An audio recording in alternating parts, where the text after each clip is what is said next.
Spring आ गया है और देखें हम लोग के गार्डन में कितना काम बचा हुआ है। और हम लोग जो है कितना काम करने के लिए सोचते हैं कि कहाँ से शुरू हो और कहाँ अंत हो। तो सबसे पहला काम जो गार्डन में है कि अभी जो है हर प्लांट में पुराने लीफ झड़ गए होंगे और नए लीफ निकलने शुरू हो जाएंगे। तो इस स्थिति में सबसे पहला काम जो हमारा होता है वो होता है प्रूनिंग का। बहुत ढेर सारे प्लांट ऐसे होंगे जिसमें कि हार्ड प्रूनिंग की ज़रूरत होगी और कुछ प्लांट ऐसे होंगे जिसमें कि आपको सॉफ्ट प्रूनिंग की ज़रूरत होगी। तो इसके लिए सबसे पहले हमें क्या करना है कि प्लांट को चूज कर लेना है कि किसको हार्ड प्रूनिंग करना है और किसको सॉफ्ट प्रूनिंग करना है। प्रूनिंग करने से क्या होता है कि प्लांट का ग्रोथ जो है वो ऊपर की तरफ रुक जाता है और साइड से जो है नए नए ब्रांच निकलना शुरू हो जाता है। तो इसलिए हमारे लिए प्रूनिंग जो है सबसे, इससे होता क्या है, प्लांट जो है वह बूसी होता है। तो इसलिए सबसे पहला काम जो है हम प्रूनिंग का करते हैं और प्लांट को जो है एक अच्छा शेप देते हैं। तो ये काम करने के बाद देखें कि जितना भी हमारा बगल में प्लूमेरिया का प्लांट है, देखें उसका सारा लीफ जो है वो झड़ चुका है।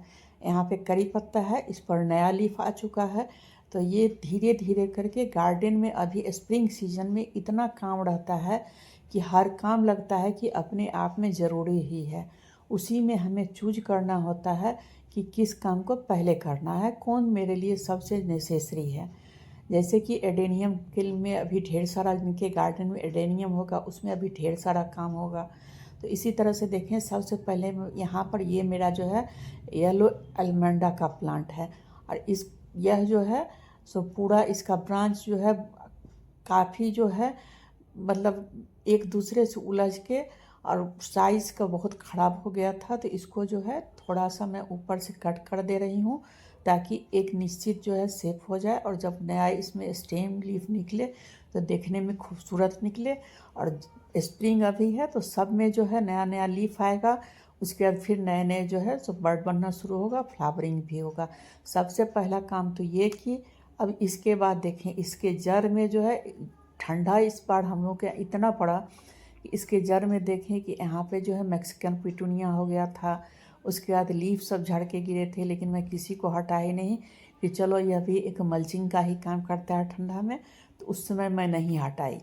अब जाके जो है इस सारे पहले नीचे जड़ के पास जो है प्रूनिंग करने के बाद अब जड़ के पास से जितना ये मैक्सिकन पिटूनिया का जो स्टेम सब है उसको हटाना है और भी जो जितना बीट सब है उस सब को हटाना है।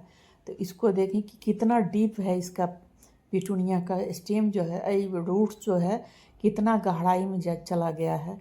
तो इसको हटाना बहुत ही ज़रूरी है। देखें कितना निकलने को निकल ही नहीं रहा है।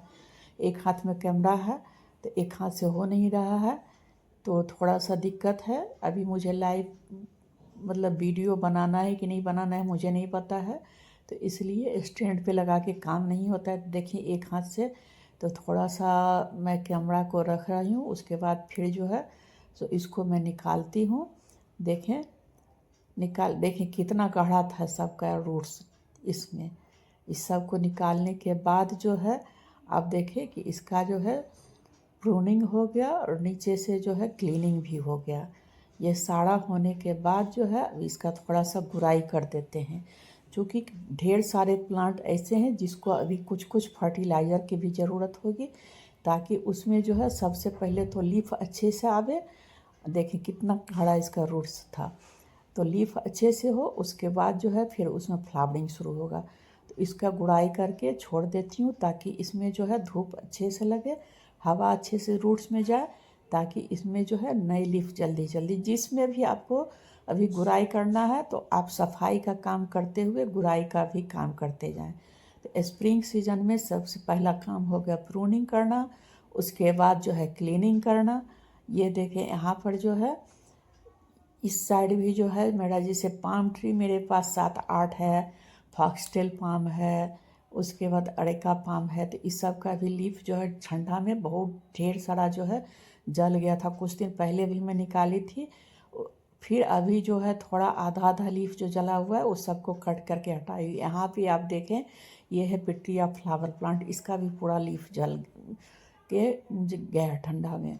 अब यहाँ पे ये देखें हिबिस्कस प्लांट है, इसमें कुछ लीफ जो है अभी पीला पड़ रहा, तो ये तो नेचुरल है कि कभी कभी पुराना लीफ जो है वो पीला पड़ के झड़ता है, तो ये तो नेचुरल है। लेकिन कभी यहाँ देखें ठंड में रहने के कारण जो है हिबिस्कस में अभी किसी किसी में मिलीबग थोड़ा थोड़ा लग गया है, और स्टेम को थोड़ा सा अभी प्रूनिंग करना ज़रूरी है, तभी जो है इसमें नए ब्रांचेज आएंगे। तो थोड़ा सा इसमें भी मैं प्रूनिंग कर दे रही हूँ हिबिस्कस में। और यहाँ पे देखें, यहाँ तीन या चार मेरा ओलियंडर का प्लांट, 3 प्लांट है, ओलियंडर का प्लांट है, सबका कलर अलग अलग है, जिसमें एक प्लांट में पहले प्रूनिंग कर दी थी, और इस वाले पे देखें ये बहुत बड़ा, ये क्रीम कलर का हल्का येलोइश इसमें फ्लावर आता है। इसमें देखें यहाँ पे सीड पॉट बन गया था, इसका सीड कैसा होता है ये देखें, जस्ट लाइक जो है एडिनियम के सीड की तरह इसका सीड्स है। ये देखें बिल्कुल लगता है जैसे कि अगर आप प्लांट में लगा हुआ नहीं देखते तो आप धोखा खा जाते। यह जो है एडेनियम का सीड है या ओलियंडर का सीड है। और इसका जो है प्लांट देखें बहुत बड़ा हो गया है, और इसके ऊपर जो है वो मॉर्निंग ग्लोरी का पेड़ जो है वो पूरा अपना जाल बुन दिए हुए थे। इसका देखें मैं पहले ही प्रूनिंग कर दी हुई थी, अभी करीब 10 रोज पहले ही की हूँ। अभी हम लोगों के यहाँ का टेम्परेचर जो है 22-23 हो गया है, तो इसलिए प्रूनिंग करने में कोई दिक्कत नहीं है। आप लोगों के यहाँ का भी, जिनके यहाँ का भी टेम्परेचर जो है 20 से ज़्यादा हो गया हो, वो लोग आसानी से जो है प्रूनिंग का काम कर सकते हैं। अगर आपके यहाँ का टेम्परेचर 20 से नीचे हो तो आप प्रूनिंग का काम नहीं करें। 20 से ऊपर हो गया हो, 21-22, तो आसानी से प्रूनिंग का काम कर सकते हैं। उसके बाद देखें यहाँ पर जो है इसमें भी जो है बीड्स लग गया हुआ है, उसको हटा दे रही हूँ। तो ये सारे काम जो है आपको ठंडा खत्म होने के बाद, विंटर खत्म होने के बाद स्प्रिंग आ गया है, तो इस सारे काम को जो है आपको 2 दिन 4 दिन गार्डन में प्लांट के हिसाब से टाइम देके ये सारे काम करना आपके लिए ज़रूरी है। तभी तो आपका प्लांट जो है डोरमेंसी से रिकवर होगा। नहीं तो इसी में प्लांट को जो है टाइम से आप अगर केयर नहीं करेंगे तो आपके ढेर सारे प्लांट जो है वह ख़राब भी हो जाएंगे। यहाँ पे देखें, आप लोगों को मैं दिखाई थी कि मोगरा फ्लावर प्लांट को जो है सबको जो है जिसका रूट बॉन्ड हो गया था उसको रिपोर्ट की थी, इसमें इसको भी जो है गुड़ाई करके इसमें फर्टिलाइज़र दी थी। तो यहाँ पे देखें इस हिबिस्कस का भी जो लीफ है इस सब को मैं तोड़ के हटा दे रही हूँ। और उसके बाद जो है सारे प्लांट में धीरे धीरे पहले, सबसे पहले मैं गुड़ाई का काम कर रही हूँ, वो कर दूँगी। उसके बाद जिस प्लांट में जो है फर्टिलाइज़र की ज़रूरत होगी तो वो भी करूँगी। ये देखें यहाँ पे ये रोज़ प्लांट मैं इसलिए दिखा रही हूँ कि इस रोज़ में देखें पूरा लीफ इसका जो है वो जल गया हुआ था ठंडा से, लेकिन अब सारे लीफ निकल चुके हैं। यहाँ आम पे देखें मंजर आना शुरू हो गया है, लेकिन अभी मुझे यह साल भर का ही प्लांट है, मुझे इसमें फ्रूट नहीं लेना है, तो अभी तुरंत नहीं कट करूँगी इसको 15-20 दिन के बाद कट करूँगी, नहीं तो प्लांट जो है वो स्ट्रेस में आ जाएगा। तो इस तरह से देखें 2-4 प्लांट का जो है वो मैं रिपोर्टिंग भी की हूँ। और रोज़ प्लांट में जिसमें नया लीफ निकल के आया है उसमें अभी जो है इप्सम सॉल्ट जो है वो सब मैं दूंगी। क्योंकि इप्सम सॉल्ट देने से होता क्या है कि लीफ जो है फोटोसिंथेसिस का काम जो है बहुत अच्छे से करते हैं। फोटोसिंथेसिस के लिए जो है इप्सम सॉल्ट जो है बहुत ही अच्छा चीज़ होता है। तो आप लोग जो गार्डनिंग करते हैं, देखें कोई भी कहता है कि गार्डनिंग जो है वो लो बजट है, लेकिन मुझे लगता है कि आप 2-4 नॉर्मल प्लांट लगा लें तब तो गार्डनिंग जो है वो लो बजट है। नहीं तो अगर आप शौक से तरह तरह के प्लांट अगर लगाते हैं तो आपको उसमें जो है बहुत सारा टूल्स, बहुत सारा फर्टिलाइज़र, इस सब का आपको ज़रूरत होता ही है। तो अभी देखें जैसे इप्सम सॉल्ट, और उसमें भी मान लीजिए ज़मीन में जो करते हैं तो सब चीज़ ज़मीन से प्लांट को मिल जाता है, लेकिन जो टेरेस गार्डनिंग करते हैं तो वो टेरेस गार्डनिंग में सब कुछ हमें ही इंतज़ाम करके प्लांट के लिए ज़रूरी देना होता है, उनका केयर करना होता है। अब यहाँ पे ये देखें हिबिस्कस प्लांट है, तो इसका ढेर सारा स्टेम जो है वो नीचे से आ गया है, जो कि प्लांट में आगे चल के ये नीचे से निकलता है। कोई भी स्टेम किसी भी प्लांट में तो नीचे रूट से कुछ दूर तक जो है प्लांट का एक भी स्टेम नहीं रहने दें, ताकि उसमें हवा जो है रूट में अच्छे से लग सके और नीचे से जो है कोई कीड़ा या कुछ भी जो है वो लीफ को या प्लांट को डैमेज नहीं कर सके। तो यहाँ से सारे वीड्स को मैं हटा दे रही हूँ और उसके बाद जो है इसका भी गुड़ाई कर दूँगी। गुड़ाई करने के बाद जितना हिबिस्कस प्लांट है इसमें भी मैं जो है इप्सम सॉल्ट का जो है वो घोल दूंगी, फर्टिलाइज़र के रूप में ही उस सब के जड़ में अभी दूंगी, ताकि जब लीफ प्लांट में आवे तो पूरा ग्रीन ग्रीन पूरा हो। उसके बाद ही जो है फिर बर्ड फ्रूटिंग हो, फ्लावरिंग हो, जो भी हो। तो ये देखें धीरे धीरे सारे प्लांट का जो है वो गुड़ाई भी मैं धीरे धीरे करते ही जा रही हूँ, ताकि एक तरफ से जिस प्लांट में ज़रूरी है जो काम है वह एक साइड से मैं करते ही चली जाऊँ। तो इस तरह से जो है प्लांट के रूट में हवा भी लगती है और फिर जो है जिनमें फर्टिलाइज़र की ज़रूरत होती है तो वह फर्टिलाइज़र भी हम देंगे। नीचे से सारे स्टेम को कट करके हटा दिए हैं। तो इस तरह से हम अपने प्लांट का स्प्रिंग सीजन में ख्याल रखते हैं। उसके बाद जो हम दिखा रहे हैं आप लोगों को, वो देखें कि अभी जो है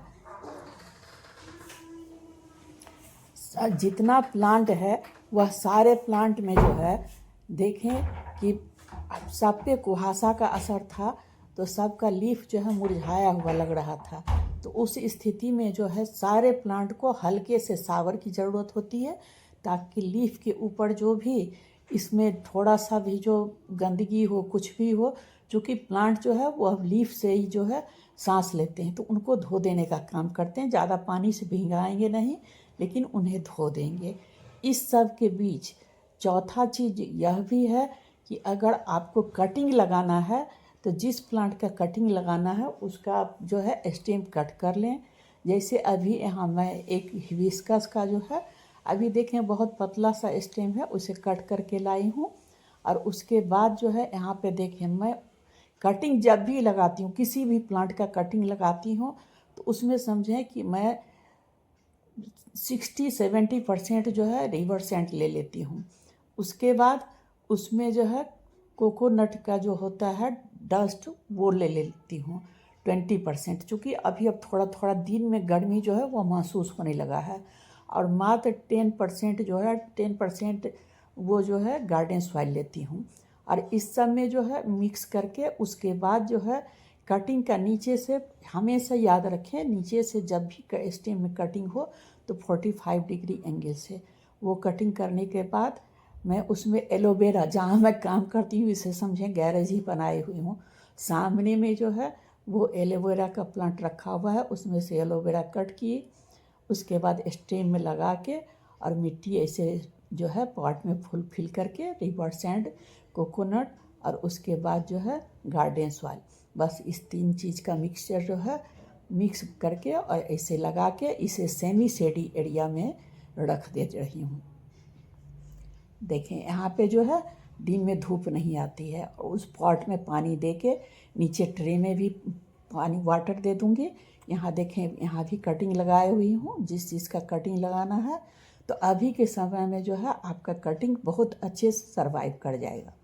अब यहाँ पे देखें 5 लीटर का मेरा गैलन है, इसमें करीब मैं 100 ग्राम जो है वो इप्सम सॉल्ट दे के, और इसके बाद जितना भी अभी रोज़ प्लांट देखें जिसमें नया नया लीफ निकल रहा है, इस सब में जो है मैं अभी यही इप्सम सॉल्ट का जो है वाटर में मिक्स करके और सारे रोज़ प्लांट में जो है वह दे रही हूँ। तो इस सब के बीच काइंडली आप लोग देखिए, इसमें कुछ खर्च नहीं होता है, लेकिन किसी के मेहनत को तो आप मतलब सपोर्ट कर सकते हैं।